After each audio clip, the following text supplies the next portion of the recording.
Você já se perguntou como era realmente a vida no Velho Oeste? Além dos duelos e das aventuras que povoam nossa imaginação, como será que os desbravadores e pioneiros enfrentavam o cotidiano em um ambiente tão desafiador? Olá, viajantes da história!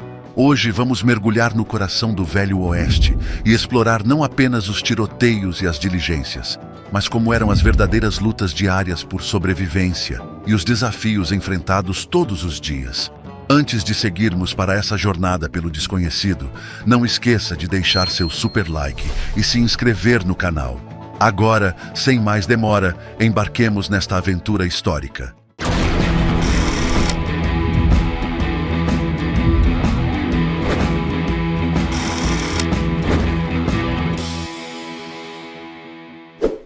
O Velho Oeste era um lugar para viver grandes aventuras, principalmente quando o assunto era usar o banheiro.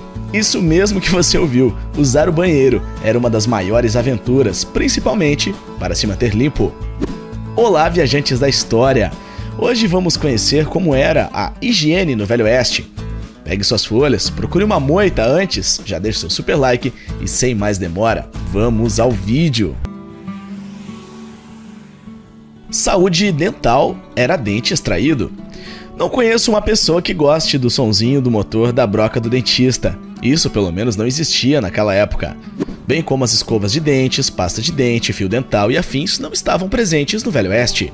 Quando um dente se tornava problemático, geralmente era puxado, ou, melhor dizendo, arrancando com toda a força. Nada parecido com um dentista moderno. As pessoas se voltavam para os barbeiros e até ferreiros, homens que tiravam o dente dolorido da boca usando ferramentas semelhantes a alicates.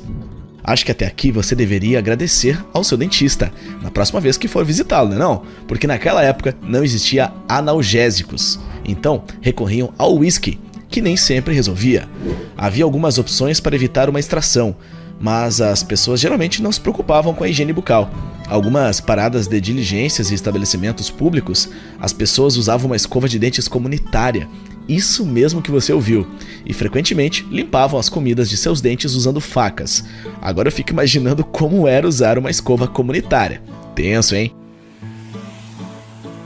Como limpavam as espumas das cervejas? Você já ficou com nojo das escovas comunitárias? As toalhas nos bares também eram. Os bares do Velho Oeste não tinham banquinhos, mas geralmente tinham grades na parte inferior para se apoiar e para escardeiras. Ao longo da parte superior da barra pode ter havido uma cuspideira, um trilho adicional ou uma série de ganchos. Os ganchos foram projetados para conter toalhas que os homens usavam para limpar a boca do excesso de espuma de cerveja. Essas toalhas foram usadas por inúmeros clientes, contribuindo para a propagação de germes e doenças no processo. Como era feito o sabão? Frank Clifford, um homem também conhecido como John Meehan Wightman e John Francis Wallace, escreveram um livro de memórias sobre seu tempo no oeste americano. Clifford forneceu detalhes sobre a erva sabão que as mulheres mexicanas usavam para lavar os cabelos. A erva de sabonete era da planta da yucca e, segundo Clifford, ele teve o cabelo lavado com raiz de erva de sabonete. Muitas vezes o shampoo deixou os cabelos macios, limpos e brilhantes. Enquanto algumas pessoas usavam erva sabão, os colonos faziam sabão com gordura animal, algo que também transformavam em velas. O sabonete caseiro era duro e podia causar irritação na pele, mas não havia muita ênfase em fazê-lo de qualquer maneira. O odor corporal era considerado uma parte natural da vida. Da mesma forma, a crença de que muita limpeza abria os poros para germes e doenças dava às pessoas pouca motivação para tomar banho. Como dizia minha avó, a caatinga comia solta. O uísque também tinha muitos propósitos de desinfetante analgésico, mas também era usado para lavar o cabelo. Misturado com óleo de rícino e lavanda, o shampoo era enxaguado com água de chuva ou água com bórax. Depois de escovar ou pentear bem, as mulheres costumavam enrolar os cabelos usando lápis aquecidos. Tinha água limpa? Se em algumas partes do planeta já é difícil encontrar, a água era uma parte essencial da sobrevivência no Velho Oeste, mas encontrar água limpa nem sempre era fácil. Às vezes, as latrinas construídas pelas propriedades rurais contaminavam a água, algo que nem sempre era do conhecimento de indivíduos que usavam a água próxima. A água parada e suja atraía moscas e outros insetos que deixariam resíduos e excrementos enquanto pairavam sobre as poças. Outro problema ainda era coletar água da chuva em cisternas. Água que estava limpa até que a poeira e outros contaminantes se misturassem. Quem chega primeiro bebe água limpa. Para preservar a água, as pessoas deveriam abster-se de lavar pratos e roupas ou usar a água do banho para esse fim.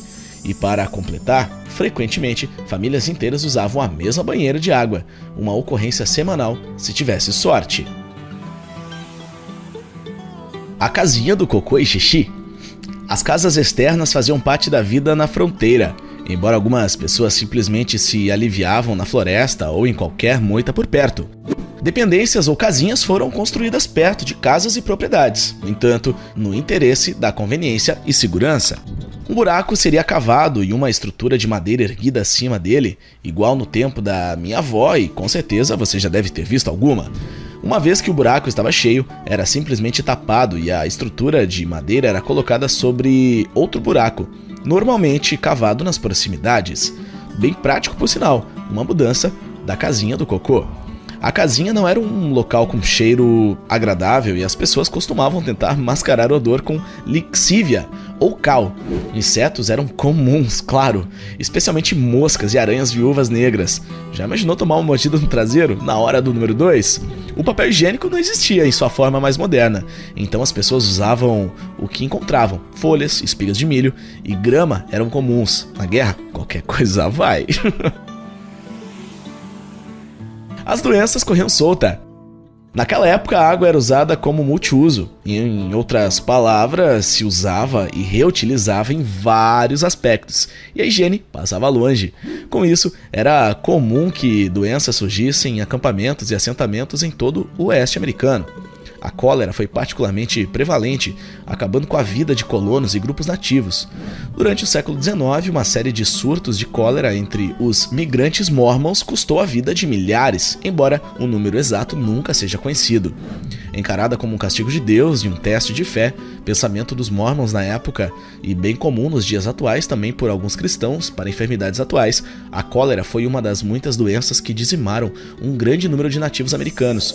Os surtos da doença se espalharam das trilhas terrestres para as comunidades tribais e entre os nômades indígenas. Ainda assim, a cólera não ceifou tantos nativos quanto a varíola. Não ter doenças a todo momento era visto como uma bênção. Sarah Raymond Herdon observou: "Não há nenhuma doença no acampamento. É maravilhoso como estamos bem. Espero que continue assim." Em pelo menos 18 estados e territórios de 1873, no entanto, a boa saúde não durou. De acordo com o Dr. J.B. Van Velson, no território de Dakota, os imigrantes russos trouxeram a cólera para Yankton, a capital territorial. Como eram as camas para dormir? Nada melhor que uma caminha bem arrumada e com lençóis limpinhos para deitar e dormir tranquilo. Mas já pensou como eram as camas naqueles tempos? Nem todas as camas no oeste americano eram feitas de palha e feno, mas muitas eram. As roupas de cama não eram trocadas com frequência, lavadas, então raramente, assim levando à infestação de piolhos e outras criaturas. Os piolhos ou os esquilos de costura eram apenas um dos grupos problemáticos de insetos que poderiam tornar a vida no Velho Oeste higienicamente catastrófica. As moscas encontraram seu caminho para alimentos e dejetos humanos. Mosquitos se aglomeraram em edifícios mal isolados. Rose Pender, que visitou o oeste americano de 1883 a 1888, relembrou uma noite em que tentou dormir. Os insetos abundavam, então descansei um pouco.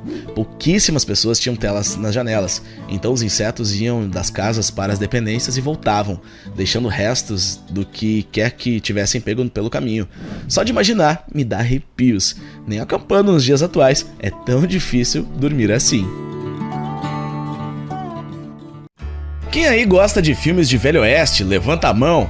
Logo imaginamos essas coisas loucas acontecendo, como duas locomotivas correndo na mesma direção, um jovem fugindo de seu julgamento no último instante e uma bebida muito perigosa que nem arriscaria experimentar. Olá, viajantes da história! Hoje vamos conhecer 8 histórias do Velho Oeste que parecem inventadas, mas não são. Preparem suas pistolas, chamem o xerife! Antes, já deixe seu super like e sem mais demora, vamos ao vídeo. Ele correu em zigue-zague e ninguém o pegou. Ele usou métodos ousados para ir atrás de seus inimigos armados, muito valente e destemido. Isso antes mesmo de se tornar o líder dos Apaches. Estamos falando de Jerônimo. Soldados mexicanos massacraram a esposa e os filhos de Jerônimo.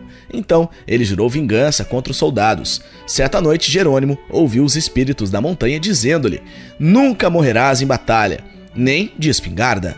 Eu guiarei suas flechas." Depois de ouvir essas palavras, um ar de coragem dobrada invadiu seu corpo. Mais tarde, em uma luta contra soldados mexicanos, Jerônimo se recusou a fazer chover flechas sobre os soldados armados de uma distância segura. Em vez disso, ele avançou contra os inimigos correndo em zigue-zague. Isso mesmo, correndo em zigue-zague, que ninguém te pega. Se você já correu assim, pode ter sido o Jerônimo, o expert nessa técnica que até hoje usamos nas nossas brincadeiras. Mas naquele momento era para que não pudessem atirar nele. Depois do zigue-zague, quando chegou perto o suficiente, Jerônimo foi atrás dos soldados com uma faca, pegou seus fuzis e correu de volta para seu companheiro Apache. O padrão se repetiu tantas vezes que os soldados mexicanos começaram a gritar "Jerônimo!" quando o Apache os atacou. Touro Sentado queria um autógrafo. Por quanto você pagaria por um autógrafo?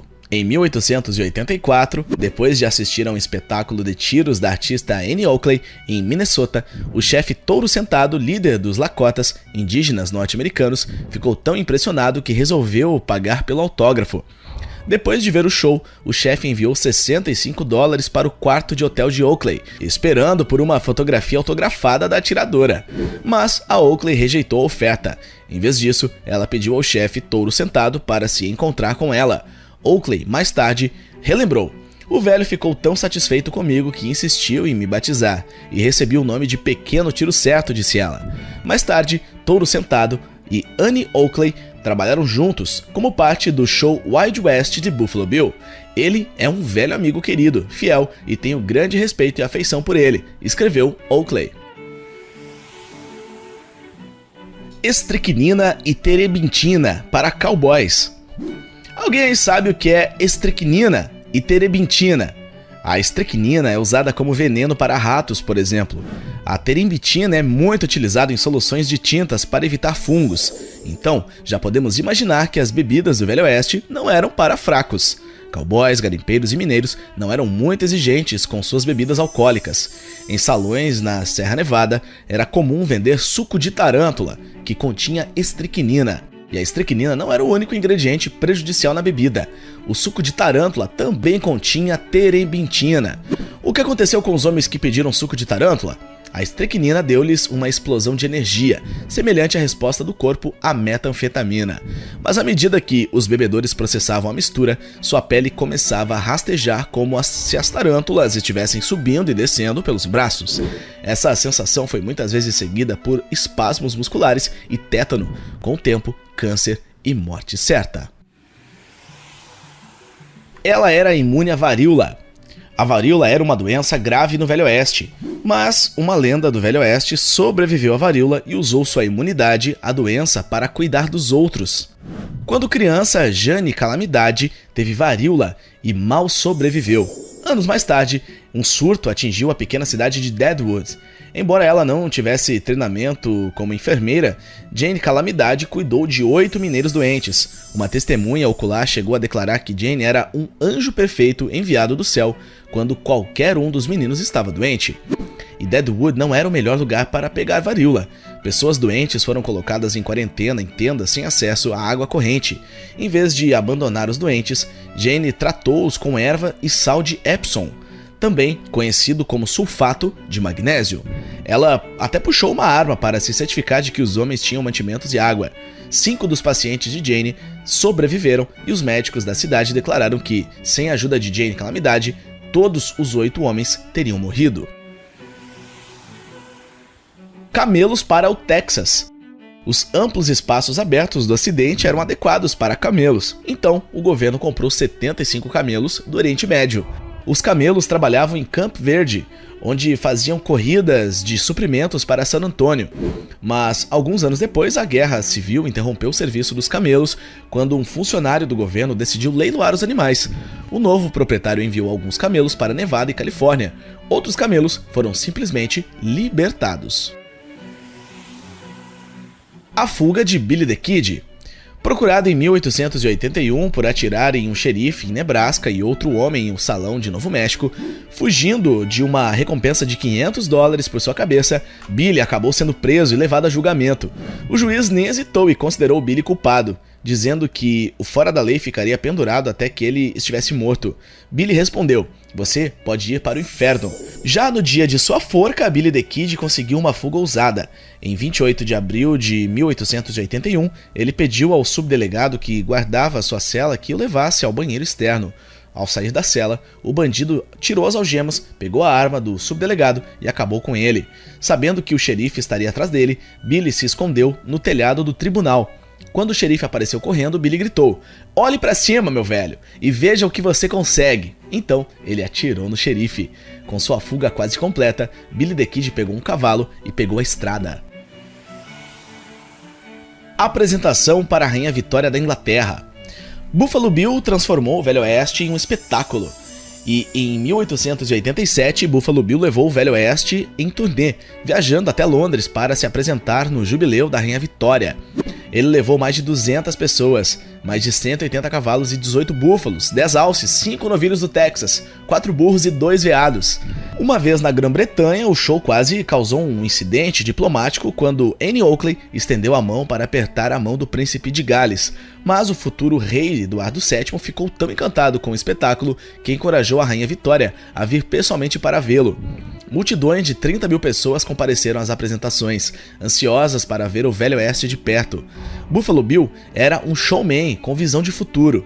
Quando questionado se ele apoiava o direito de voto para as mulheres, Bill disse: "Coloque em letras grandes e pretas que Buffalo Bill favorece ao sufrágio feminino." Acrescentando: "Esses caras que tagarelam sobre as mulheres que ocupam seus lugares me fazem rir." O marketing envolvendo 2 trens. Hoje, quando falamos em ações publicitárias, a criatividade toma conta e logo propagandas incríveis surgem e não sabemos como escolher qual foi a mais impactante em nossas vidas. Falando de impacto, na década de 1890, William Crush teve uma ideia brilhante e ao mesmo tempo impactante. Ele trabalhava para uma ferrovia e queria entreter as pessoas dirigindo 2 locomotivas, uma contra a outra. Bem isso que você ouviu, uma contra a outra. Condado de McLennan, Texas, em 15 de setembro de 1896, seu plano se tornou realidade quando 40 mil espectadores foram assistir esse grande espetáculo. O jornal da época, Galveston Daily News, relatou: "Muitos estão espalhados pelas encostas ou agrupados em torno de lanchonetes, discutindo com ansiosa antecipação do emocionante evento que eles vieram de tão longe para ver." Os trens saíram às 17 horas, em seguida os condutores pularam por segurança e os motores correram um em direção ao outro, viajando a mais ou menos 80 km por hora. E então eles se chocaram. Um som de madeira rasgada e depois uma chuva de estilhaços, relatou uma testemunha.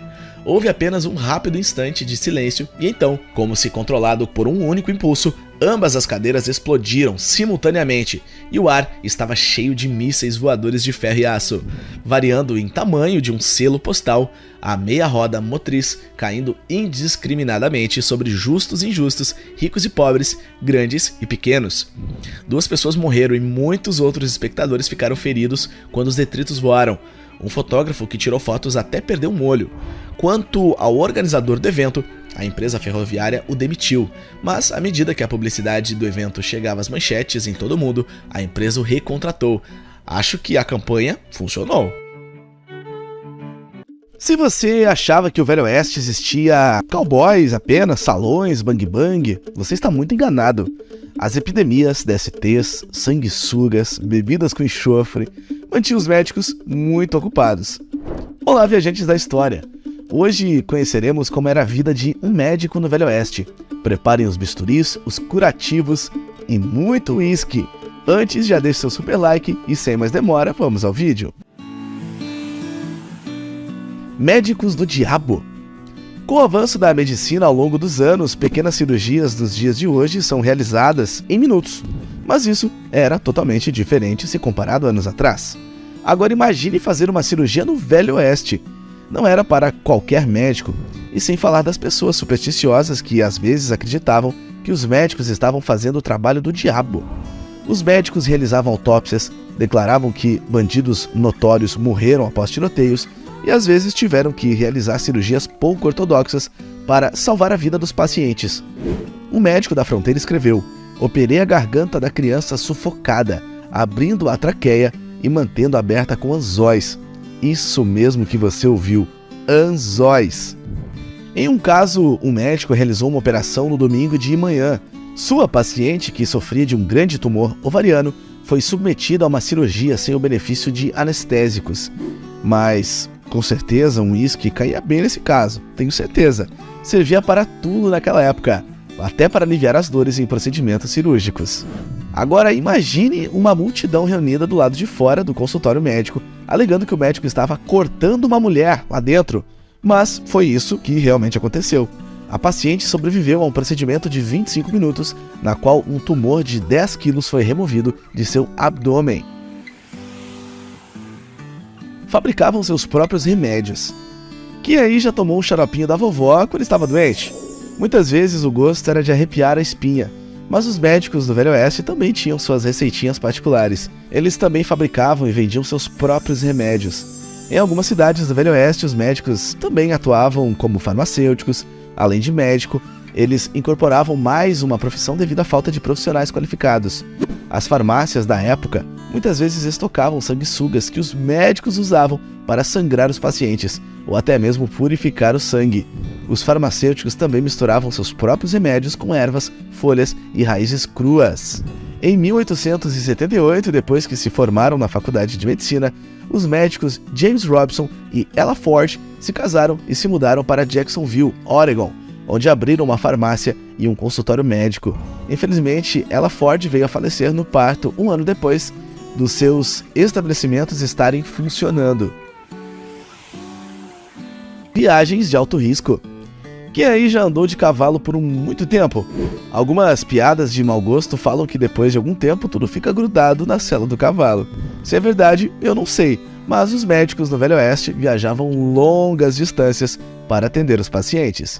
O Dr. Forbes Barclay, imigrante escocês, cruzou Oregon e Washington para tratar seus pacientes, viajando a cavalo e às vezes contratando um guia nativo americano para levá-lo em terras totalmente desconhecidas.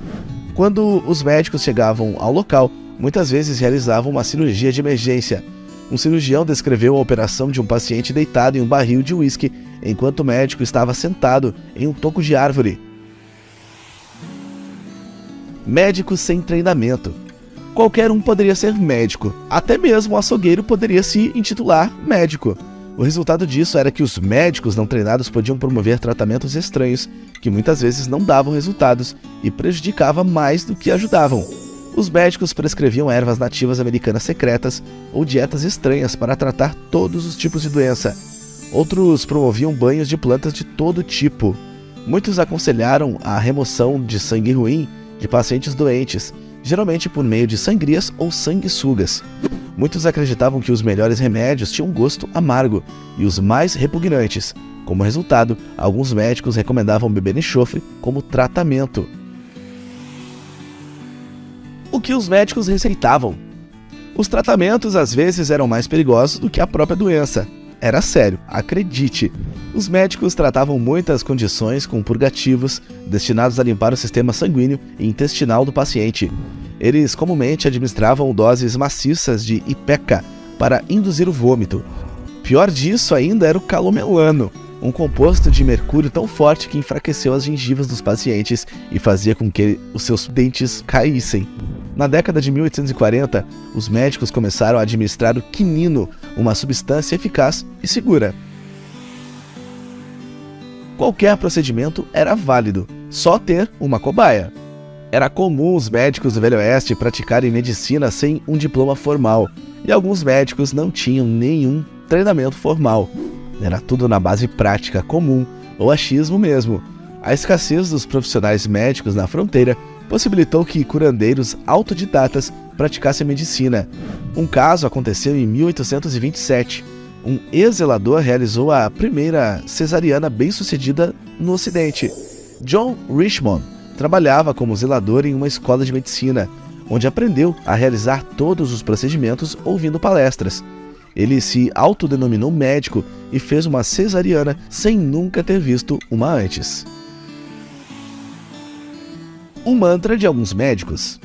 O que mais chama atenção era que, mesmo médicos treinados, dependiam de tratamentos perigosos no século XIX. Um dos fundadores da primeira faculdade de medicina de Ohio, o Dr. Daniel Drake, aconselhou enfaticamente a sangria para pacientes cujo pulso é quase imperceptível. Se o lanceta do médico não pudesse induzir o fluxo sanguíneo de uma veia, o Dr. Drake recomendava cortar a jugular. Já os tratamentos com bolhas envolviam descascar a pele dos pacientes para esfregar até irritar. Alguns médicos até enrolaram algodão em volta da pele do paciente para queimá-la. Um tratamento intensamente doloroso. Médicas eram respeitadas. O Velho Oeste realmente proporcionou novas oportunidades para as mulheres, como é o caso da Dra. Quinn, que foi uma das curandeiras famosas da época. Em 1880, a Dra. Bethania Owens Adair formou-se em medicina pela Faculdade de Medicina da Universidade de Michigan. Ela se mudou para o Oregon, onde praticou medicina em Portland e Astoria. A Dra. Bethania descreveu que praticar medicina no Ocidente era um grande desafio. Desenvolvi meu trabalho profissional da melhor maneira possível naquele lugar afastado e em nenhum momento recusei uma ligação dia ou noite, faça chuva ou faça sol. Muitas vezes fui obrigado a andar a pé, por trilhas tão cobertas de densa vegetação rasteira e obstruídas por troncos e raízes que um cavalo e um cavaleiro não conseguiam passar, e através das terras da maré, lamacentas e inundadas em botas de goma. Quantos médicos cobravam?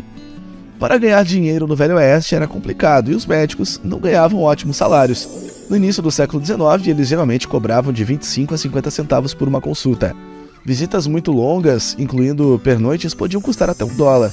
No entanto, muitos pacientes não podiam pagar os médicos em dinheiro. Em vez disso, muitos pagavam em bens ou serviços, a permuta no qual conhecemos hoje. Eles também costumavam receber promessas em vez de dinheiro.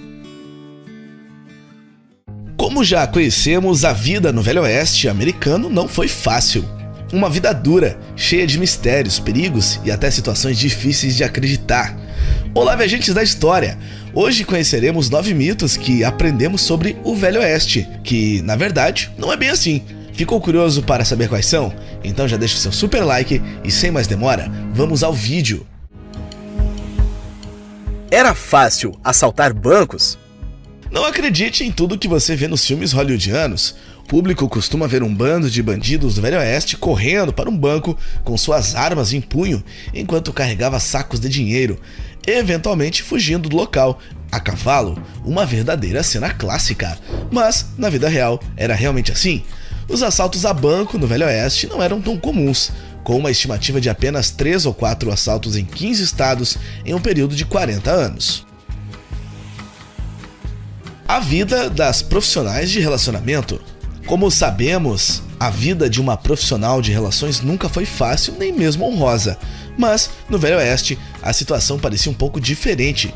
Elas ganhavam salários extremamente altos e liberdades especiais e condições de vida confortáveis. As senhoras dos bordéis eram algumas das mulheres mais livres, educadas e ricas daquela época. Para ter uma ideia, algumas meninas recebiam cuidados especiais, como contratos policiais para protegê-las. Armas não era para todos. Se você pensava que todo mundo poderia andar com uma pistola na cintura, saiba que não era bem assim. Muitos fazendeiros e primeiros colonos possuíam uma arma ou rifle, mas nem todos no Velho Oeste carregavam uma arma de fogo onde quer que fossem. As leis de armas eram rígidas nas cidades do Oeste, e as pessoas eram frequentemente proibidas de carregar uma peça dentro dos limites da cidade. Por lei, carregar uma arma era ilegal e punível em Tombstone, por exemplo. A imagem distorcida dos nativos americanos. Sem dúvidas, nomes como Jerônimo ou Touro Sentado você já deve ter visto ou escutado em algum filme.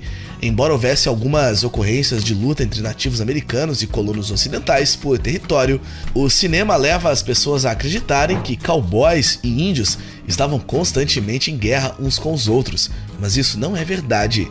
Existem tantos exemplos de tolerância e coabitação quanto de animosidade entre cowboys e a população nativa americana.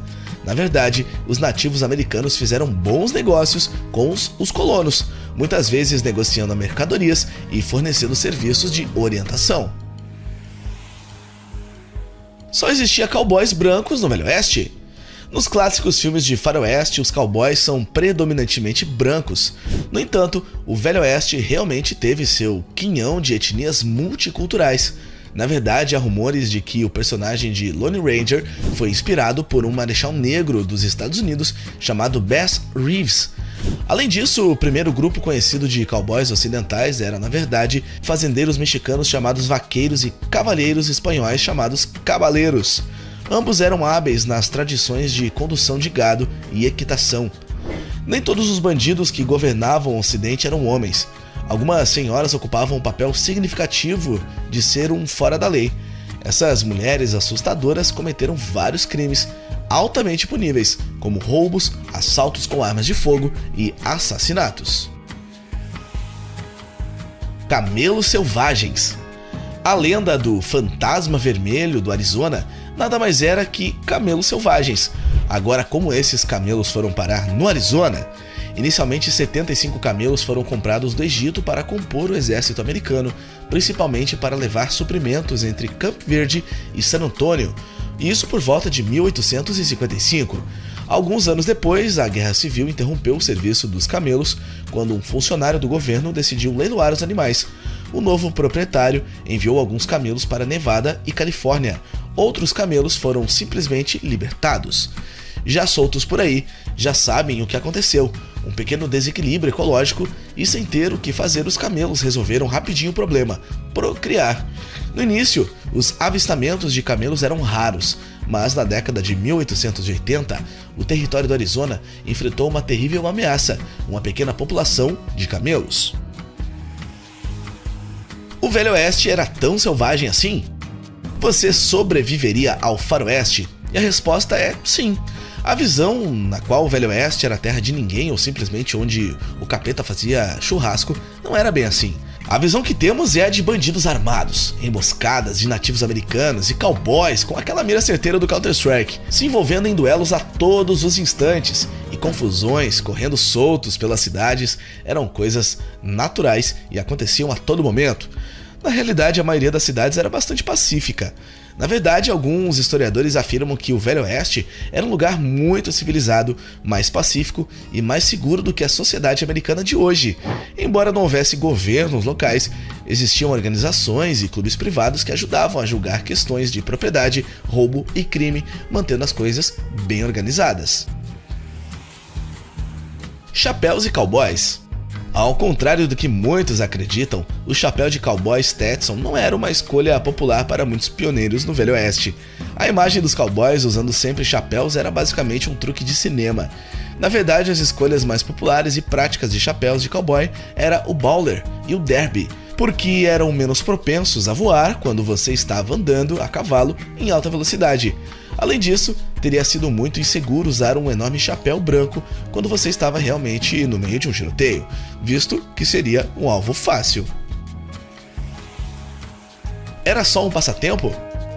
Se você joga carta como diversão e passatempo, naquela época um joguinho de cartas poderia rapidamente se tornar uma questão de vida ou morte em muitos filmes de faroeste. Os jogos de cartas eram um negócio ainda maior do que são retratados. Na verdade, eles eram considerados uma profissão séria, com os melhores jogadores sendo iniciados como esportistas profissionais. Além disso, vários salões de jogos e bordéis foram dedicados a hospedar jogos de cartas competitivos e competições profissionais. Agora imagine as grandes apostas que envolviam esses jogos. Muita grana rolava solta. Quando lembramos dos filmes de faroeste, uma das imagens que vem logo à nossa cabeça são os incríveis saloon e tudo que rolava lá dentro, entre quatro paredes. Olá, viajantes da história! Hoje revelaremos como eram as relações amorosas no Velho Oeste, ou simplesmente molhar o ganso. Ficou curioso, não foi? Então já deixa o super like e sem mais demora, vamos ao vídeo. Tudo começa com educação. Uma pergunta que sempre fazemos é se o povo foi educado para saber o que estão fazendo, mas essa regra não existia no Velho Oeste. Não existia sequer um histórico de educação íntima ou sobre a sexualidade. As pessoas não sabiam o suficiente sobre suas partes e sequer tinham conhecimento sobre DSTs. Os famosos manuais de casamento estavam disponíveis para fornecer algumas informações no final do século XIX. No entanto, além de imprecisos, esses manuais enfatizavam a importância de praticar o ato apenas dentro do casamento. E no oeste americano, naquela época, isso não era viável. O manual também falava do alto prazer, ou descascar a banana, se é que vocês me entendem. Apesar de recomendar, era enfatizado que essa prática não era saudável, pois a semente masculina não poderia ser desperdiçada ou qualquer coisa que não fosse a procriação era desaprovado aos olhos do Senhor. Ou você se virava para aprender na prática, ou utilizava a imaginação e as histórias contadas por outros. Existiam gírias como tem hoje. Molhar o biscoito, afogar o ganso, passar o rodo, são gírias populares que usamos para dizer você sabe o quê. No Velho Oeste havia um vernáculo totalmente diferente quando se tratava na hora H, mas um dos termos mais estranhos da lista era pirotamento, que significava ter uma relação. Transformistas era bem comum. O historiador Peter Boag, em uma das suas pesquisas sobre o Velho Oeste, ficou surpreso ao descobrir como era comum o travestismo. As mulheres muitas vezes se vestiam de homem para obter vantagens negadas a elas durante esse período por causa de seu gênero. Os homens também se engajaram na prática. Durante uma palestra sobre sexualidade e questões de gênero do Oeste americano na Universidade de Wyoming, Boag falou: "O que eu não estava preparado para quando comecei a descobrir todos esses travestis de mulher para homem, também comecei a descobrir centenas de histórias de homens que se vestem de mulher. Então, se você achava que só existia homens durões, a história é bem diferente." Controle de natalidade. Inúmeros controles de natalidade seguros foram criados ao longo dos séculos, mas outros nem tanto. Em uma época de atitudes indolentes, você pode se perguntar por que as pessoas não estão tendo tantos bebês. O povo quase não tinha o que comer. Os preservativos até que existiam, mas muito caros. Por isso, muitas pessoas dependiam de medicamentos para interromper a gravidez. Muitas dessas substâncias continham ingredientes tóxicos, geralmente de origem vegetal, que acabariam com a gravidez indesejada. Para as mulheres envolvidas nesse tipo de trabalho, a gravidez era um grande risco. Não só poderia acabar com suas carreiras, mas também era uma ameaça à vida. Muitas mulheres da fronteira morreram durante o parto. Na grande maioria das vezes, as mulheres ficavam com uma difícil escolha, de uma gravidez que acabava com a vida ou de substâncias nocivas para acabar com uma gravidez indesejada. E, o pior, algumas dessas substâncias poderiam também deixar sequelas. Quase nunca tinham privacidade. E na hora do vamos ver, como um casal fazia, era só levantar a saia ou simplesmente procurar uma moitinha aconchegante ou um escurinho. Era quase isso, até porque a privacidade para os momentos mais íntimos era quase zero. Era muito comum no Velho Oeste as famílias morarem em casas pequenas, geralmente compostas por um cômodo grande. Então, naturalmente, quando se tratava de todos os membros de uma família compartilhando um espaço, a privacidade não era possível. Então é justo questionar como eles tinham momentos íntimos com pessoas sempre no mesmo cômodo, como crianças ou outros parentes por ali. Segundo o autor Brian Watson, que escreveu sobre o prazer adulto como prática privada na Europa, explicou que, durante a Reforma, figuras como Martinho Lutero criaram uma santidade de privacidade em torno da intimidade que se espalhou também para outros continentes. Em outras palavras, era comum ter relações em um ambiente que poderia ter pessoas da família, sendo tratadas como natural e algo divinamente compreensível. Se naquele tempo não existia educação sexual, imagine privacidade. Quer privacidade? Vai em um salão. A homossexualidade era normal. O Segredo de Brokeback Mountain retrata muito bem o amor entre pessoas do mesmo sexo. Quando você pensa no Velho Oeste, sua mente pode evocar imagens de homens duros e machistas que incorporavam características estereotipadas masculinas. Se é assim que você vê o Velho Oeste, pode ficar chocado ao saber como os cowboys realmente viviam a homossexualidade. A sociedade do Velho Oeste não rotulou necessariamente as pessoas de homossexuais ou heterossexuais, mas permitiu que cada pessoa fosse quem ela precisava ser em um determinado momento. Quando as mulheres não estavam presentes em grandes comunidades, um acampamento de mineração cheio de homens, por exemplo, alguns desempenhavam o papel de mulheres para o prazer físico e doméstico, e os papéis normalmente de gênero eram desafiados. A profissão mais antiga da América. As profissionais de relações eram indispensáveis no Velho Oeste. Era um item básico em qualquer vila ou cidade. O mais surpreendente é a variedade dessas opções em todo o Ocidente. Alguns lugares eram mais estereotipados em termos de tratamento daqueles que trabalhavam neles. Outros valorizavam esse tipo de trabalho, com espaços amplos e elaborados para os trabalhadores fazerem negócios. Esse tipo de trabalho também era indicativo de classes socioeconômicas na sociedade do Velho Oeste. A maioria dessas trabalhadoras eram jovens, 30 anos ou menos, em grande parte sem instrução e, em muitos casos, analfabetas. Algumas eram imigrantes e os preços eram baseados não apenas na aparência, mas também na nacionalidade e etnia. As profissionais preenchiam uma função social e econômica exigida pelo capitalismo, mas, como indivíduos, eram amplamente irrelevantes e esquecidas.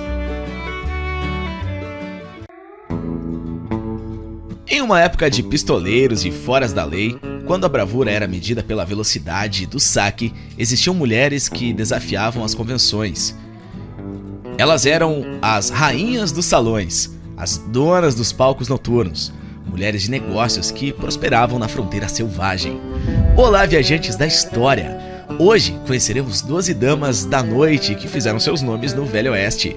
Tá curioso para saber quem são elas? Antes, já deixe o seu super like e, sem mais demora, vamos ao vídeo. A expansão de Julia Bullitt, de Virginia City, Nevada. Na próspera Virginia City, um nome brilhava mais forte que o ouro extraído das minas.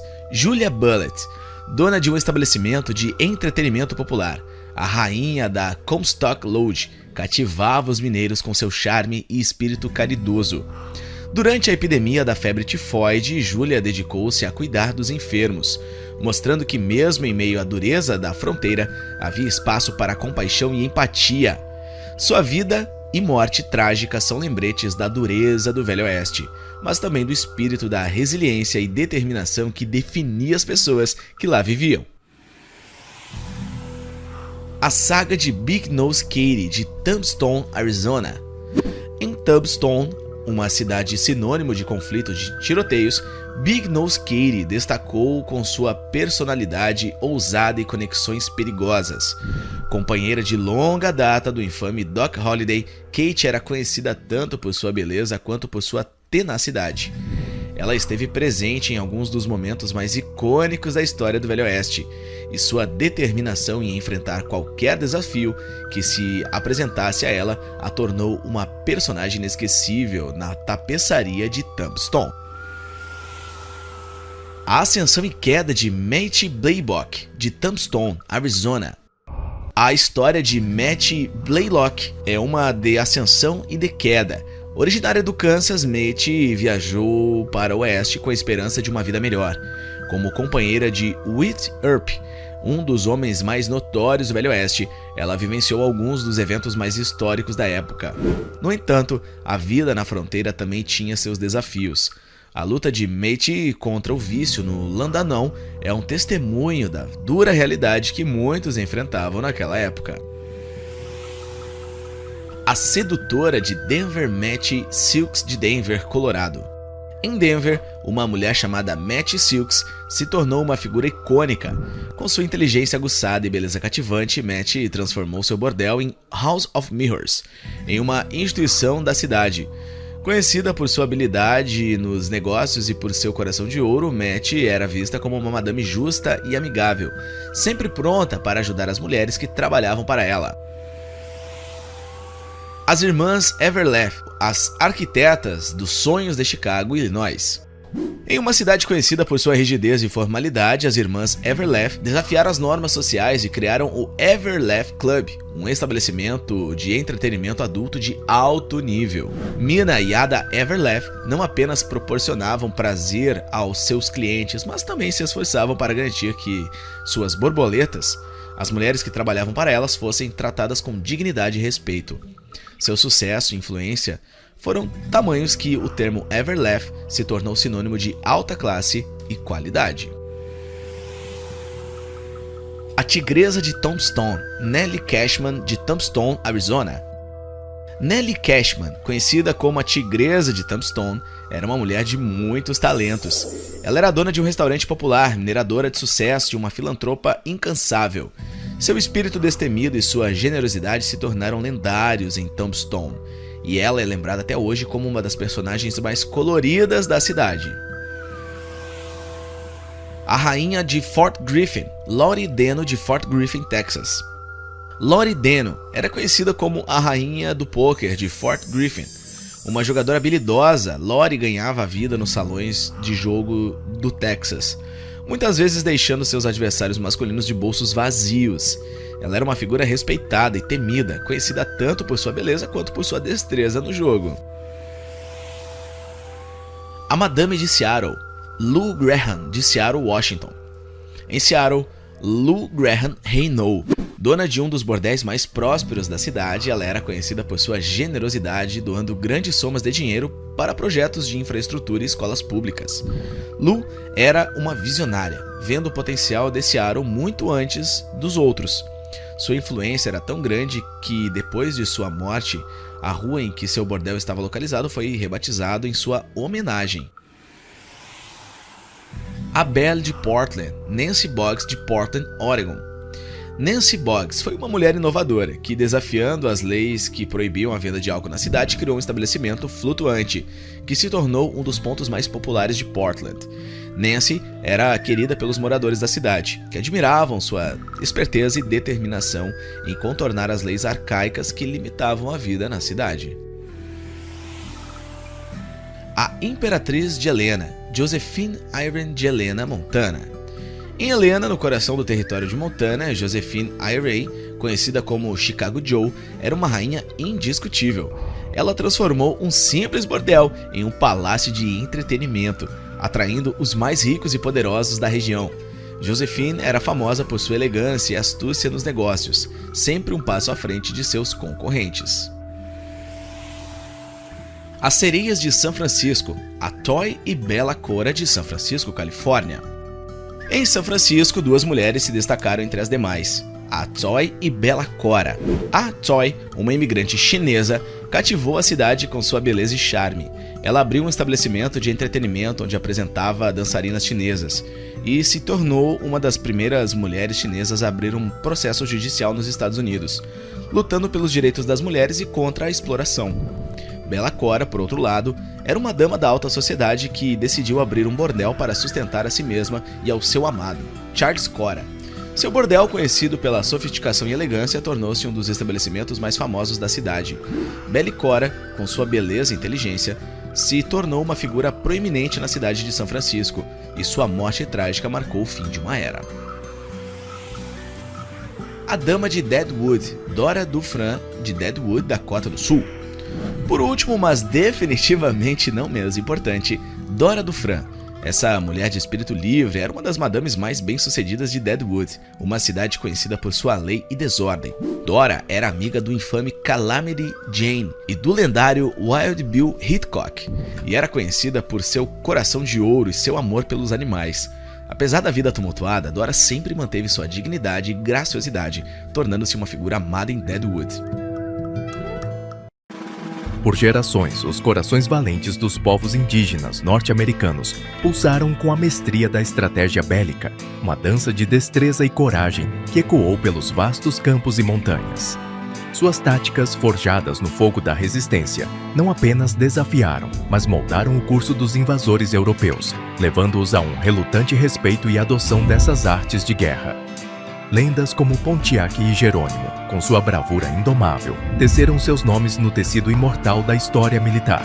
deixando um legado de astúcia e resistência que ressoa até hoje. Olá, viajantes da história! Hoje conheceremos as estratégias de combate que os indígenas norte-americanos utilizavam. Antes, preparem os seus arcos e flechas. Um bom cavalo selvagem.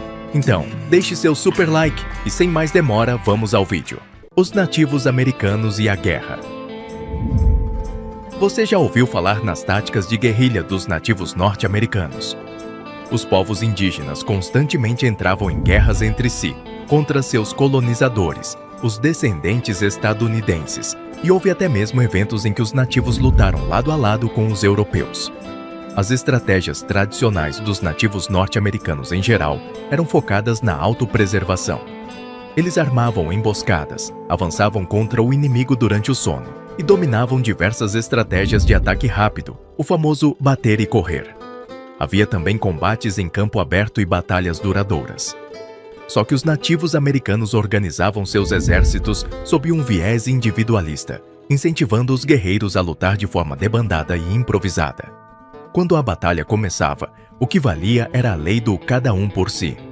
Agora, é claro que existia alguma organização geral por parte dos nativos, que permitia que o modus operandi funcionasse.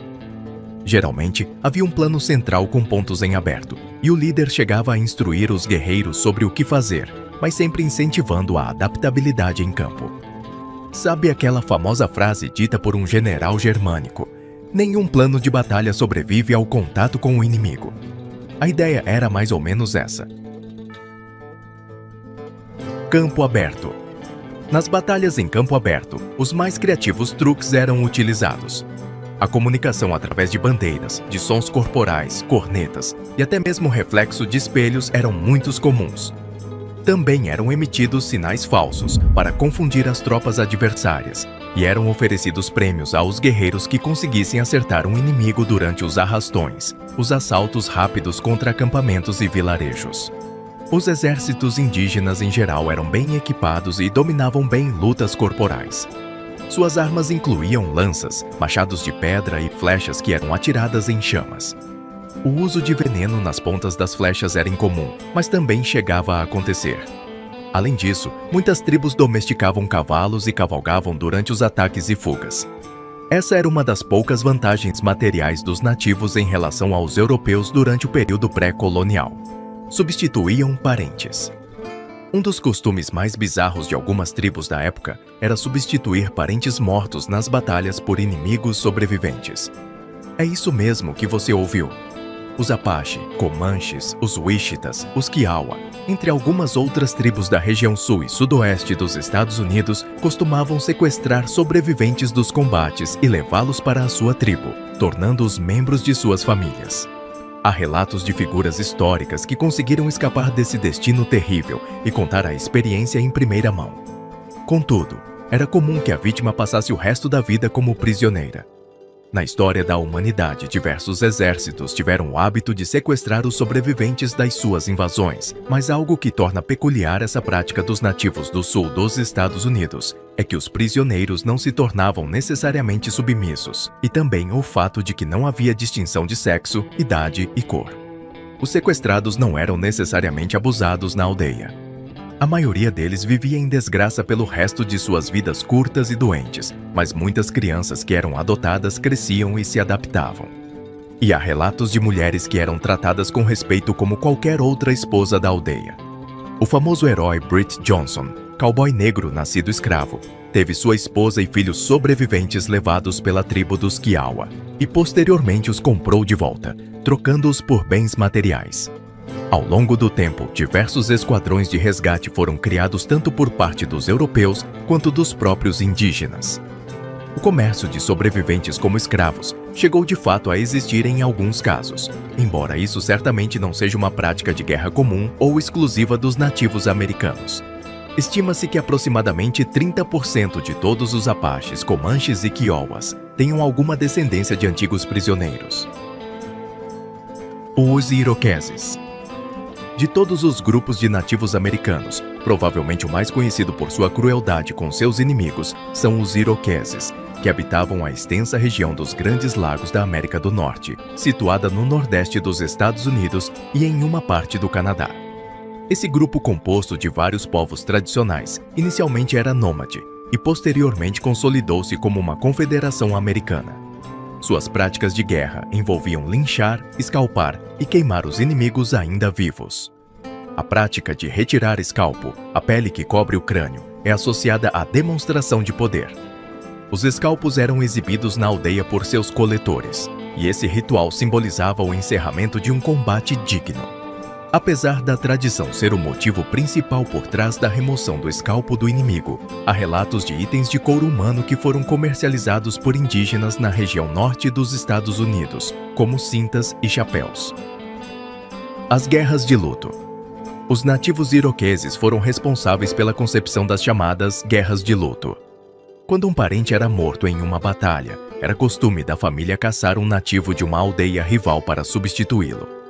As diversas tribos iroquesas mantinham essa prática entre elas como forma de sobreviver e resistir aos avanços europeus no continente. Era um processo diferente do que acontecia com os índios do sul e sudoeste, que adotavam prisioneiros de outros povos para controlar o nível populacional. Os iroqueses acreditavam que a perda dos guerreiros derrotados afetava a força espiritual de toda a tribo. Porém, havia um conceito mais utilitarista e servil nesse intercâmbio macabro. O objetivo da substituição era manter a quantidade e a qualidade do capital humano da própria aldeia para a guerra. Os prisioneiros dos iroqueses eram testados antes da inclusão, com o objetivo de averiguar se eles seriam úteis. Os nativos costumavam torturar e queimar a vítima para testar sua resistência física. Se o prisioneiro se mostrasse muito frágil, ele era morto de forma ritualística. A resistência à dor física excruciante era um atributo extremamente valorizado por aquele povo. Entretanto, não se sabe ao certo o motivo por trás do assassinato daqueles que eram tidos como fracos, em especial com uma crueldade tão sistemática. Esse ponto é usado por muitos historiadores para argumentar que essas guerras eram também movidas por vingança. Moral cívica. Para os iroqueses, não tinha aquela história de que era bonito morrer lutando. Não havia nenhuma honra em ser derrotado em uma batalha, e bater retirada durante a derrota era altamente recomendado. Se um indígena do grupo era atingido ou a missão começasse a sair do controle, o natural é que os restantes fugissem para preservarem as próprias vidas. Os corpos dos guerreiros mortos sequer eram enterrados ou levados de volta à aldeia, pois acreditava-se que suas almas se converteriam em fantasmas amargurados. Uma família ou uma pessoa que não buscasse repor o ente perdido perdia o prestígio entre seus conterrâneos. E homens que fossem requisitados para a caçada e não honrassem com seu compromisso podiam nunca mais se casar pelo resto de suas vidas. Até porque a ordem era dada pelas mulheres, encarregadas das questões burocráticas e estratégicas da aldeia nas sociedades iroquesas. Grandes líderes e estrategistas se destacaram na história nativo-americana. Talvez o mais famoso deles tenha sido o chefe Pontiac, que liderou a Guerra de Ottawa e enfrentou a ocupação inglesa da região dos Grandes Lagos durante a Guerra Franco-Indígena. Pontiac se identificava como um Ottawa, mas sua verdadeira ancestralidade é um mistério. Por falta de referências consistentes em relação à sua família e trajetória de vida, uma das teorias mais aceitas é que Pontiac tenha sido um bebê raptado e adotado pelos Ottawa. A Guerra Franco-Indígena. Na segunda metade do século XVIII, a Guerra Franco-Indígena estourou na América do Norte. Lembre-se, nunca julgue uma guerra pelo nome. O conflito não se deu entre os indígenas e os franceses. A Guerra Franco-Indígena foi uma disputa territorial entre os franceses e britânicos em suas colônias, e diferentes povos indígenas se aliaram a ambos os países envolvidos. Adivinha qual dos dois deu o nome à guerra? Por coincidência, o lado que ganhou e ficou com o país. A guerra aconteceu durante o período da Guerra dos 7 Anos, um conflito ainda maior que se estendia por todos os continentes do mundo ocupados pelos europeus. Havia um comprometimento geral por parte da população indígena com a guerra, tanto que os povos que se aliaram a determinado lado assim se mantiveram até o final. Entretanto, é muito comum ouvirmos relatos de que os nativos não costumavam honrar a palavra com os europeus. Nenhum indígena ia se dispor a se sacrificar pelos colonizadores, não é mesmo? Por isso, fugas e traições individuais aconteciam frequentemente. Sobrevivência. A principal vantagem de ter os indígenas como aliados é que eles não tinham nada a perder naquela situação. É um padrão que se repete nas guerras até hoje. Uma potência pode possuir poder bélico e naval muito maior do que o país que está sendo atacado, mas seus soldados são homens assalariados cumprindo seu dever. Por mais que esses soldados acreditem na causa pela qual lutam, e alguns estejam até dispostos a morrer por um futuro melhor para seu país, o outro lado está efetivamente lutando para proteger seus lares e suas famílias. A motivação daqueles que estão sendo expulsos de suas terras, muitas vezes, supera a organização e poderio militar de potências rivais. Os maiores exemplos contemporâneos são a Guerra do Vietnã e as invasões aos países árabes. Esses povos também enfrentaram a desvantagem material com emboscadas, lutas corporais focadas em ataque letal e se aliando a inimigos em comum. Quem aí já saiu gritando o nome Jerônimo? Você sabe quem ele realmente foi? No Velho Oeste, existem histórias que soam como mentiras, mas são verdadeiras, desde eventos de marketing com colisões espetaculares de trens, até práticas de higiene bastante peculiares. Olá, viajantes da história! Hoje separamos 2 vídeos incríveis sobre fatos do Velho Oeste, que talvez você pense que sejam mentira, mas que foram verdades. Ficou curioso para conhecê-los? Então, já deixe seu super like e vamos começar! Ele correu em zigue-zague e ninguém o pegou. Ele usou métodos ousados para ir atrás de seus inimigos armados, muito valente e destemido. Isso antes mesmo de se tornar o líder dos Apaches. Estamos falando de Jerônimo. Soldados mexicanos massacraram a esposa e os filhos de Jerônimo. Então, ele jurou vingança contra os soldados. Certa noite, Jerônimo ouviu os espíritos da montanha dizendo-lhe: "Nunca morrerás em batalha, nem de espingarda. Eu guiarei suas flechas." Depois de ouvir essas palavras, um ar de coragem dobrada invadiu seu corpo. Mais tarde, em uma luta contra soldados mexicanos, Jerônimo se recusou a fazer chover flechas sobre os soldados armados de uma distância segura. Em vez disso, ele avançou contra os inimigos correndo em zigue-zague. Isso mesmo, correndo em zigue-zague, que ninguém te pega. Se você já correu assim, pode ter sido o Jerônimo, o expert nessa técnica que até hoje usamos nas nossas brincadeiras. Mas naquele momento era para que não pudessem atirar nele. Depois do zigue-zague, quando chegou perto o suficiente, Jerônimo foi atrás dos soldados com uma faca, pegou seus fuzis e correu de volta para seu companheiro Apache. O padrão se repetiu tantas vezes que os soldados mexicanos começaram a gritar "Jerônimo!" quando o Apache os atacou. Touro Sentado queria um autógrafo. Por quanto você pagaria por um autógrafo?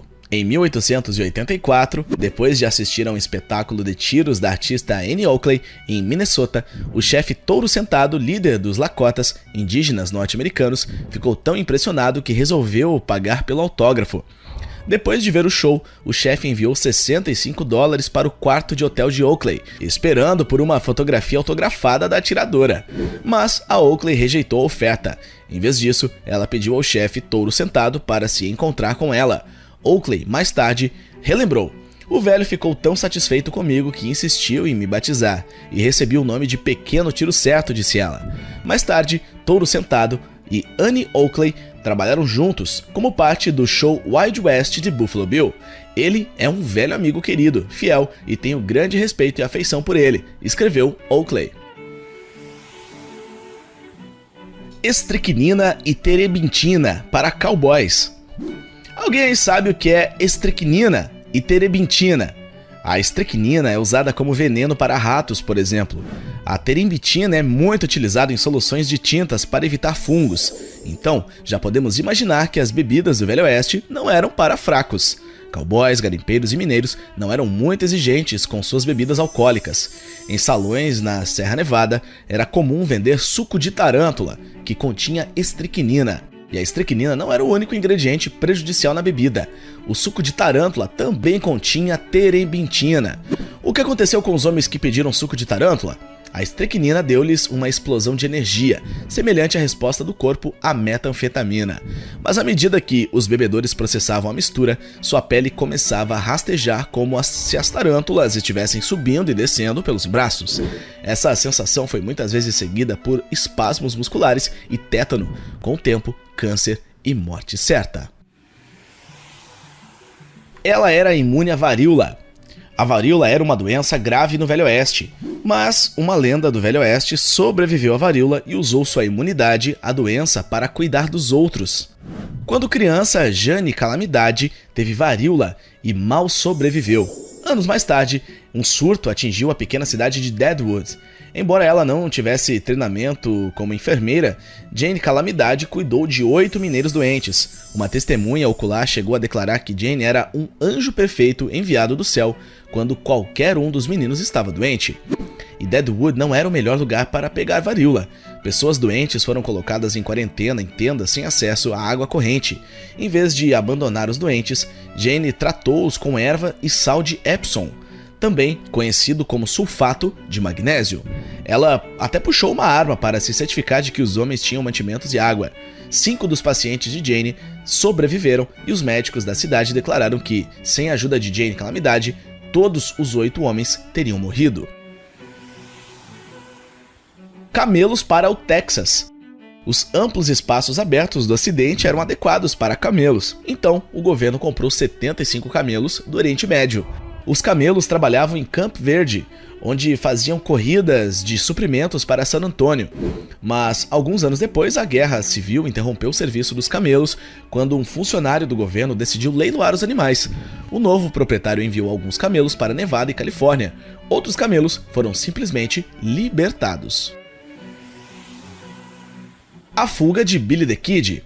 Procurado em 1881 por atirar em um xerife em Nebraska e outro homem em um salão de Novo México, fugindo de uma recompensa de $500 por sua cabeça, Billy acabou sendo preso e levado a julgamento. O juiz nem hesitou e considerou Billy culpado, dizendo que o fora da lei ficaria pendurado até que ele estivesse morto. Billy respondeu: "Você pode ir para o inferno." Já no dia de sua forca, Billy the Kid conseguiu uma fuga ousada. Em 28 de abril de 1881, ele pediu ao subdelegado que guardava sua cela que o levasse ao banheiro externo. Ao sair da cela, o bandido tirou as algemas, pegou a arma do subdelegado e acabou com ele. Sabendo que o xerife estaria atrás dele, Billy se escondeu no telhado do tribunal. Quando o xerife apareceu correndo, Billy gritou: "Olhe pra cima, meu velho, e veja o que você consegue." Então, ele atirou no xerife. Com sua fuga quase completa, Billy the Kid pegou um cavalo e pegou a estrada. Apresentação para a Rainha Vitória da Inglaterra. Buffalo Bill transformou o Velho Oeste em um espetáculo. E em 1887, Buffalo Bill levou o Velho Oeste em turnê, viajando até Londres para se apresentar no Jubileu da Rainha Vitória. Ele levou mais de 200 pessoas, mais de 180 cavalos e 18 búfalos, 10 alces, 5 novilhos do Texas, 4 burros e 2 veados. Uma vez na Grã-Bretanha, o show quase causou um incidente diplomático quando Anne Oakley estendeu a mão para apertar a mão do príncipe de Gales, mas o futuro rei Eduardo VII ficou tão encantado com o espetáculo que encorajou a Rainha Vitória a vir pessoalmente para vê-lo. Multidões de 30 mil pessoas compareceram às apresentações, ansiosas para ver o Velho Oeste de perto. Buffalo Bill era um showman com visão de futuro. Quando questionado se ele apoiava o direito de voto para as mulheres, Bill disse: "Coloque em letras grandes e pretas que Buffalo Bill favorece ao sufrágio feminino." Acrescentando: "Esses caras que tagarelam sobre as mulheres que ocupam seus lugares me fazem rir." O marketing envolvendo 2 trens. Hoje, quando falamos em ações publicitárias, a criatividade toma conta e logo propagandas incríveis surgem e não sabemos como escolher qual foi a mais impactante em nossas vidas. Falando de impacto, na década de 1890, William Crush teve uma ideia brilhante e ao mesmo tempo impactante.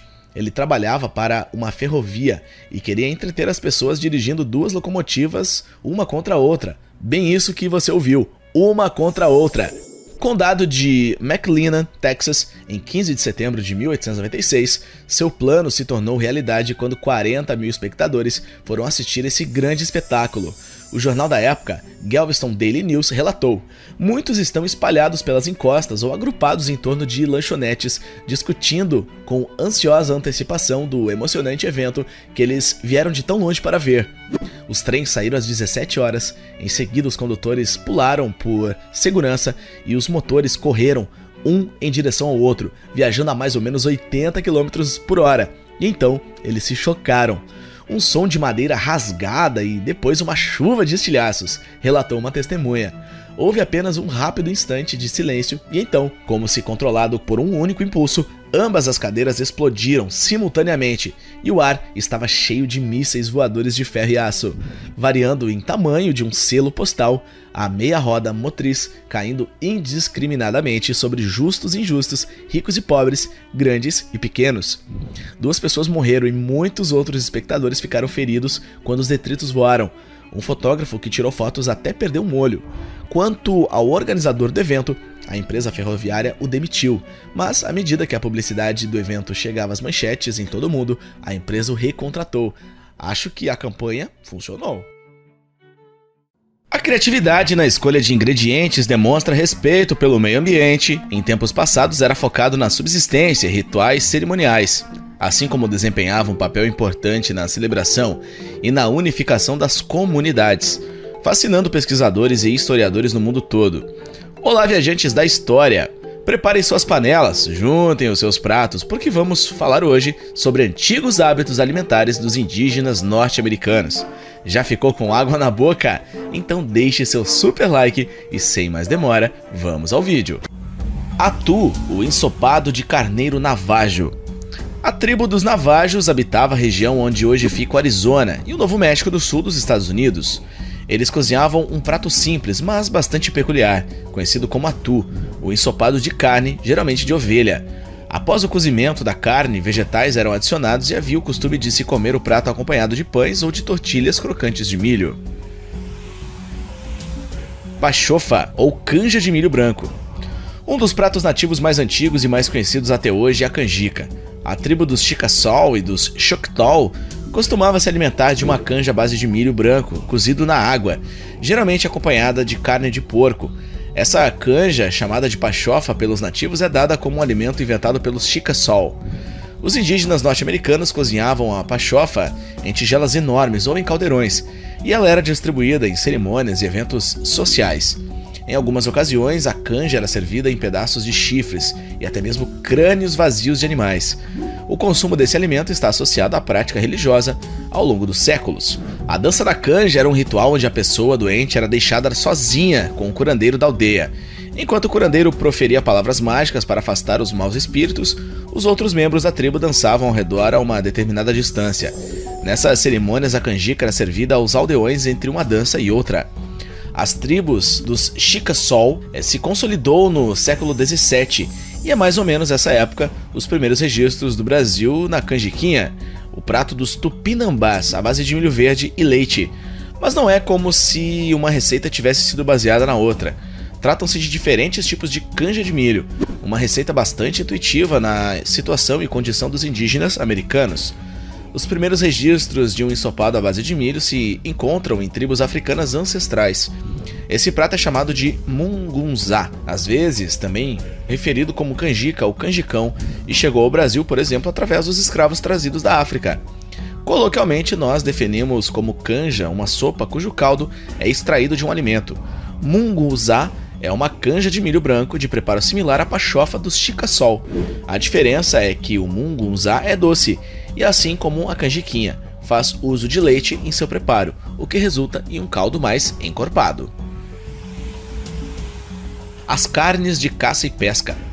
Nativos da costa noroeste exerciam pesca sobre inúmeras espécies de animais aquáticos, como baleias, leões marinhos e focas, e frutos do mar, como caranguejos, mexilhões, ostras e até mesmo cavalos marinhos. Quanto aos animais terrestres, as tribos dessa região caçavam patos, alces e ursos de pequeno porte.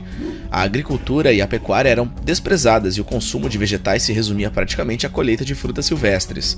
Na região sul, por exemplo, muitas das tribos se alimentavam de animais que viviam em conjunto com uma aldeia ou que eram encontrados pelo caminho. Expedições de caça não eram corriqueiras. Ovelhas, veados, coelhos, animais inofensivos eram abatidos de forma pacífica, para fins alimentares e de vestimenta. Por isso, é um pouco inusitado que os antigos indígenas do Noroeste tivessem a caça como principal fonte de sustento. O motivo desse costume tão consolidado tem a ver com o estilo de vida guerreiro daquelas tribos e o clima da região. A caçada a animais como baleias e focas eram movidas pela necessidade de materiais como pele e gordura para resistir ao frio durante o inverno. Pata de urso. Os nativos das tribos Tlingits e seus vizinhos tinham uma receita bastante extravagante: pata de urso cozida em caixões de pedra. Variações da receita incluem um ensopado com vegetais, ou mesmo sobras de outras carnes. Hoje em dia esse é um prato exótico nos Estados Unidos, com direito a versões das mais estrambólicas, como pata de urso empanada ou temperada e vinagrete misturada com cheddar e bacon. Forma de preparar carne. Os métodos mais comuns de preparo de carnes consistiam em cozinhar, refogar e assar o alimento. Os nativos do Velho Oeste usavam cestos de materiais impermeáveis como madeira de cedro para o cozimento e compartimentos de pedra para refogar a comida, aquecendo a água jogando pedras incandescentes.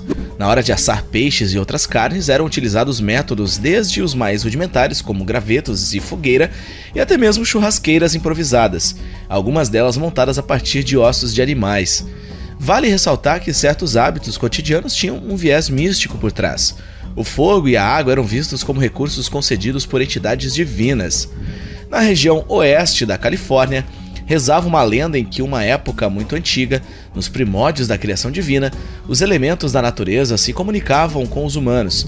As árvores, a água, o vento, tudo era dotado do espírito e vontade, e a harmonia perpetuava entre todas as formas de vida.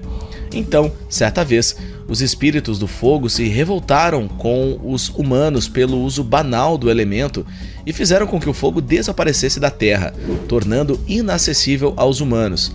Há histórias similares em relação aos espíritos da chuva.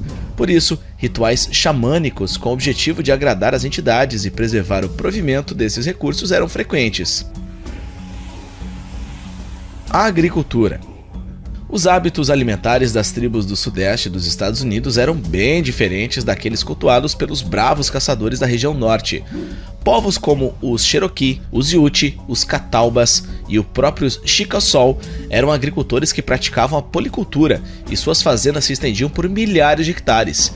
Feijão, trigo, cana-de-açúcar, milho, espinafre, pimenta, batata, tabaco. Haviam diversas plantações que proviam uma vasta abundância de vegetais. As tribos Cherokee, em especial, se destacaram com métodos próprios de agricultura, como a queima da cana-de-açúcar, a implantação do uso de herbicidas naturais. A interplantação é um método que consiste em combinar diferentes plantações na mesma área para preservar o solo, e em alguns casos fazer com que vegetais em crescimento produzam nutrientes uns para os outros. Pão frito. O pão frito foi um alimento muito comum entre os nativos norte-americanos, em especial na tribo dos Navajos. O preparo era feito a partir de água, farinha, leite e gordura vegetal. Diferentes tipos de pães eram usados, variando de acordo com a região. Era um alimento bastante versátil, que podia ser coberto com carne, legumes, temperos e também servido doce. A receita não é tão diferente da famosa bruschetta, receita de pão torrado coberto de especiarias que foi popularizado pelos italianos. A tribo dos Navajos é originária de muitas receitas exóticas ainda consumidas nos dias de hoje. Isso se deve ao fato de que eles tinham uma culinária bastante criativa em relação à gestão de recursos disponíveis e ao preparo. Os Navajos eram conhecidos pela variedade de pratos com quase os mesmos ingredientes, o uso de especiarias, sem falar na herança cultural da culinária dos povos antigos da América Central. Wasna, carne seca com frutas. Contudo, muitas tribos indígenas viam o fato de se alimentar de forma puramente pragmática, como uma necessidade sendo suprida. Nem todos os alimentos eram preparados na forma amorosa e metódica. Na região da Dakota do Sul havia uma mistura de carne seca com frutas secas, chamada wasna. Com altos índices de gordura e proteína, o alimento era uma fonte bastante prática de nutrientes. Pequenas porções podiam manter exércitos de guerreiros muito bem alimentados por dias. A wasna costumava ser moldada em formato de bolinhos, mas nem sempre os nativos se davam a esse trabalho todo. Era comum que os guerreiros carregassem a mistura pastosa e gosmenta em bolsas de couro, e ela era comida coletivamente aos punhados ao longo da jornada. Os animais mais comuns usados para a receita eram búfalos, cervos e alces. Até os dias de hoje, os hábitos alimentares dos indígenas norte-americanos foram bastante moldados pela necessidade, em alguns casos até mesmo pela escassez. Era preciso se manter forte para resistir ao invasor e estar em forma para caçar e prover para sua aldeia. Comer não necessariamente era um ato de prazer. Que bom que isso mudou, não é mesmo? Muitos dos pratos que você viu nesse vídeo foram adaptados ao longo dos anos e se tornaram refeições populares, ou são consideradas itens eruditos da culinária norte-americana que ainda podem ser encontrados em restaurantes. Em um mundo onde a lei era tão volátil quanto a poeira levantada pelos cascos de um cavalo em disparada, figuras enigmáticas andavam por uma linha tênue entre o certo e o errado. Suas sombras, alongadas pelos últimos raios do sol do crepúsculo, contavam histórias de perseguições, duelos e justiças servidas ao estilo próprio. Olá, viajantes da história. Embarquem conosco na trilha empoeirada dos caçadores de recompensas do Velho Oeste. Quem seria rápido no gatilho para deixar um super like antes mesmo de a bala deixar o revólver? Sem mais demora, vamos ao vídeo. Nasce um caçador. No vasto e implacável cenário do século XIX, onde a civilização lutava para fincar suas raízes em territórios selvagens e indomados, emergiram figuras que caminhavam na tênue linha entre a justiça e a anarquia. Os caçadores de recompensa, com seus olhares penetrantes e passos determinados, surgiam como figuras míticas, forjadas pelas necessidades de uma terra sem lei. Eram tempos onde a autoridade governamental era um conceito distante, e a justiça era frequentemente entregue à ponta de uma pistola ou ao laço de um capturador habilidoso. Esses pioneiros da justiça não oficial moldavam o que viria a ser conhecido como o Velho Oeste, operando sob o simples princípio de que a captura de foras da lei podia ser tão lucrativa quanto perigosa. A emergência desses caçadores era uma resposta natural ao caos. Onde havia crime, haveria alguém disposto a perseguir a justiça, por um preço. Eles eram ao mesmo tempo temidos e respeitados, pois embora sua existência fosse um testamento do desordem, também eram sinais de que a justiça ainda respirava. A trilha da justiça e da ganância. Dentre as histórias que ecoam pelas planícies e canyons, as de Tom Horn e John Wesley Harding ressaltam, ilustrando vividamente a dualidade da vida desses homens.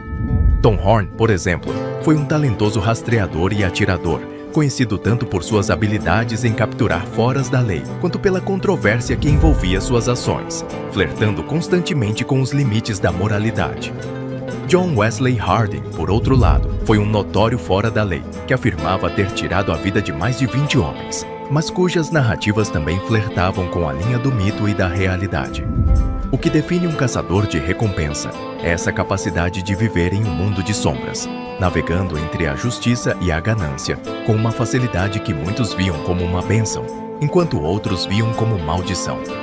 Suas histórias nos revelam não apenas a natureza perigosa de suas profissões, mas também o complexo tecido moral dentro do qual operavam. Entre a lei e a pistolagem.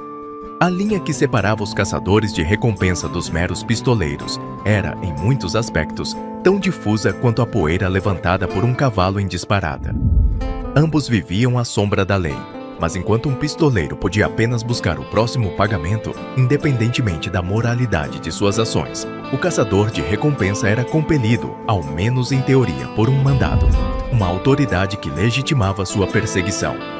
Eram os executores de uma justiça primitiva, onde o papel assinado por um xerife ou juiz era o único véu que os separava do abismo da ilegalidade. Nesse mundo, a decisão de perseguir um homem não era tomada de ânimo leve. Requeria uma mistura de coragem, determinação e uma moral flexível, pois muitas vezes a lei que seguiam era tão volátil quanto aqueles que buscavam capturar. O conceito de justo era um luxo que poucos podiam se dar ao luxo de contemplar. Duelos ao pôr do sol. A poeira suspensa no ar marcava o cenário onde aconteciam os mais tensos confrontos entre caçadores de recompensa e seus alvos. Os duelos ao pôr do sol tornaram-se emblemáticos do Velho Oeste, uma representação crua do conflito entre justiça e sobrevivência. Esses embates não eram apenas demonstrações de coragem ou habilidade, mas complexas narrativas de vingança, honra e, por vezes, desespero. A silhueta dos contendores, recortada contra o céu em chamas, era um lembrete visual da linha tênue entre a vida e a morte. A rapidez no gatilho era crucial, sim, mas a verdadeira batalha era travada nos segundos de silêncio e tensão que antecediam o disparo. Cada duelo tinha sua própria história, frequentemente embalada em mistérios e versões conflitantes. Quem iniciava o duelo? A justiça estava verdadeiramente sendo servida, ou eram apenas disputas pessoais vestidas com o manto da legalidade? Neste contexto, lendas como Wyatt Earp e Doc Holliday se tornaram figuras míticas, não apenas por suas habilidades com armas, mas por navegarem neste complexo mosaico moral com um senso de justiça próprio. Os Códigos do Caçador. A vida de um caçador de recompensas era guiada por um código não escrito, uma bússola moral que orientava suas ações em um mundo onde a lei era muitas vezes insuficiente ou ausente. Havia, por exemplo, um entendimento tácito sobre quais contratos aceitar ou recusar, baseado não apenas no valor da recompensa, mas na natureza do crime e no caráter do acusado. A lealdade entre caçadores de recompensa também era um aspecto fundamental deste código, formando uma rede de confiança e respeito mútuos em um ambiente inerentemente traiçoeiro.